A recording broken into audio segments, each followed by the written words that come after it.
Hello there.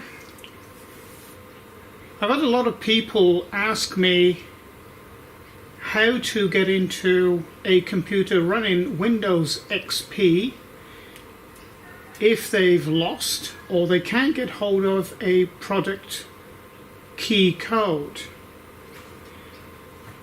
This is how I do it, and it works for me. I use it if I have a computer that has stored files on that hasn't been backed up and I need to get into those files.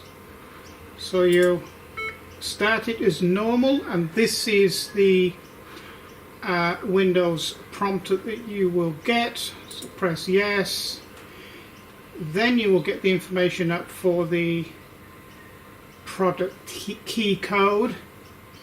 But don't panic. What you need to do is press the Windows key on your keyboard and U at the same time, and you will get this prompt up. Now go here, press that, and that will open up your browser. Highlight what's in the browser address, delete it, then press C, and in my case I've already done this. So this is what you're looking for, or you might need to type it in if it isn't in this listed. So it is C://Windows/Explorer.exe and press go. So you can see in the background Windows has opened. So you can drop these down. Don't get out of them, because if you cross out of this, of course you'll revert back to the opening window. But you can cross out of this, and you will, every time you want to use the computer, you will have to do that.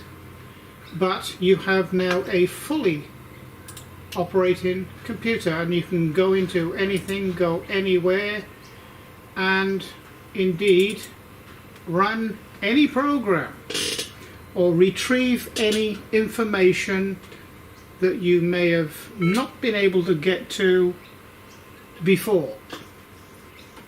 And you'll see that this is now a fully operational. As you can see, the DROs up in the top there are operating as quite normal. And you can run the program, it will operate quite normally. And this is just a program that I have up just to put a program up to show you that the computer is actually operating just fine. And you can retrieve all your lost files or anything you want. So don't forget to like and subscribe, and thank you for joining me, and it's bye for now.